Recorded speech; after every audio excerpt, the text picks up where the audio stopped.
Good afternoon, everyone. I'm sitting here on I-95 in traffic. No surprise there. Been a while since I posted a video, but felt the need to speak on a topic really quick. Those that have followed me for a while know that I don't really speak very much on social issues. Those are hot button type issues. I'm geared more towards the motivation, inspiration, leadership.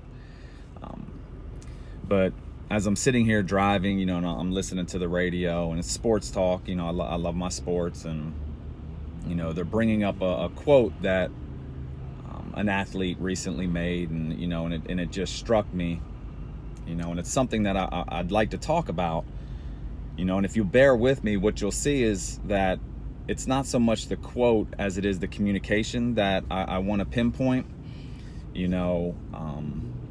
and how the way we say things and how we say things has such an impact on the outcomes that we ultimately desire. So in this instance, I'm speaking about LeBron James, and not many people can argue that he is one of the most influential athletes, public figures that we have in our society today. I mean, he has countless followers. I think the last count was like 45 million or something crazy. So very influential, and is also a individual that is leading the charge on social injustice and change. All things that I do believe in our society that we need to address and answer. Those that know me know that I love this country. I love the idea of what this country was founded on and what it should stand for. However, I think it does need to be said that we have a lot of growth to get to where we need to be. But recently, LeBron James was asked what the differences were between the NBA and the NFL. To which he said, and I quote, "In the NFL, they have a bunch of old white owners that still have that slave mentality," end quote. Here's my issue with that answer or that statement. I think we all can agree that we have a lot of injustice in our society, and it does go both ways. We have a lot of things that we need to address. And that any time that there is a gap, any time that there is a bridge between cultures, between societies, between ethnicities, whatever, anytime that there's a gap, the quickest way to bridge that gap is to meet in the middle, which means you need both parties open-minded and willing to listen. When you start an answer with a negative, passive-aggressive, some would even say venomous language like that, you are immediately shutting off the other party. They're tuning you out. They are no longer listening. And if the end goal, again, which I believe LeBron James' end goal is to close this gap and to make our society better, is to come together, he's already lost the other party that he needs to do that. And I know what a lot of you are thinking right now, like, oh yeah, well, okay, Jason, well, what would you do? What would you say? Well, I'm gonna be honest with you, it's a little easier for me to answer that question because I've had time to think about it. I wasn't put on the spot like he was, and by no means am I sitting here judging what he says. I just think that he could have said it in a way that would have gotten him closer to what his ultimate goal is.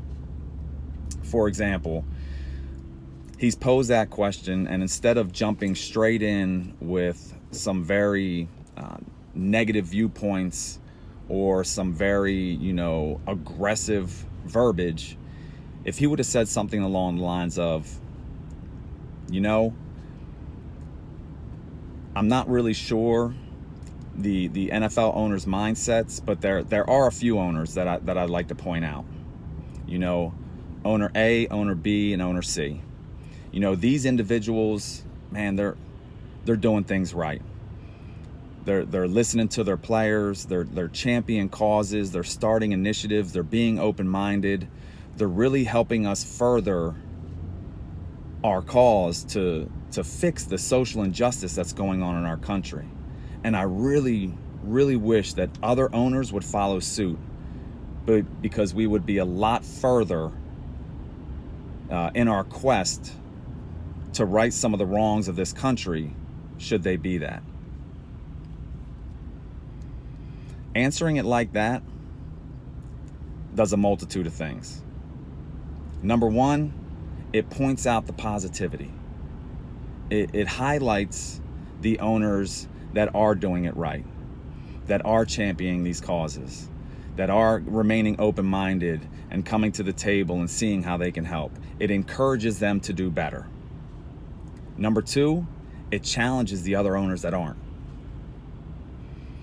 It pulls the blanket off of them. It shows their inaccuracies or faults or ways that they can improve without calling them out and closing them, or shutting them down.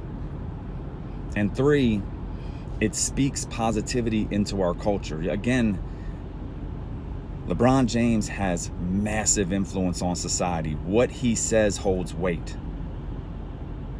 When he comes out negative, when he comes out demeaning, it drives a wedge further between the two entities that he needs to come together. That's not what we need in society. We need positivity. We need to focus on, one, the folks that are doing it right. Let's highlight them. Two, we need to encourage the others to step up.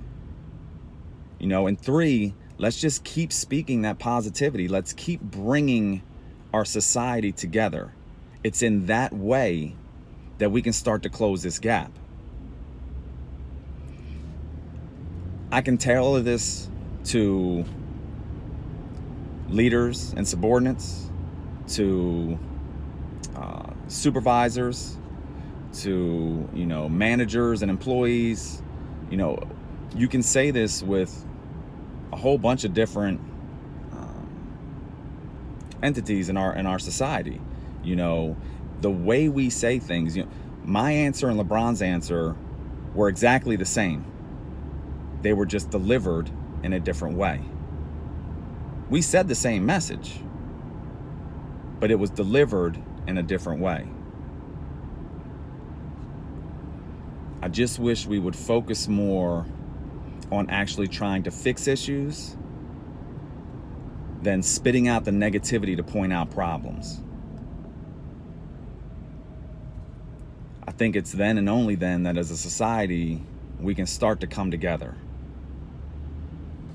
But to come together, you need both parties. Now, I'm probably one of the most open-minded and receptive to feedback individuals you'll come across. So if you disagree with anything I said, or if you think that there's a better way, or you think I'm missing a mark, let me know. Don't just shoot me a message and say, that's stupid, that'll never work. Tell me why. Tell me where I'm missing the mark, because just as I'm sitting here, nitpicking what LeBron James said, I also know that I am nowhere near perfect and that I need to improve. Share your experiences with me. Have you been an individual that has tried to close the gap, whether in your work center or your organization, and you focused on negative and or positive? What was your experiences on that? What was your outcome? Share those experiences, because that's how we grow together. That's how we will continue to develop and learn. And that's what I'm trying to do. I'm trying to develop and learn, not only as a leader, but as a man, as a husband, as a father. So share those experiences with me. If I'm missing the mark, let me know. Let's finish this year strong. Let's finish this year focused on positivity. Let's make our positivity louder. Let's focus on using social media to make the social changes we all know in our hearts we need to make. Other than that, be safe, have a wonderful afternoon, and hopefully, like me, you're not sitting in traffic. Have a great day.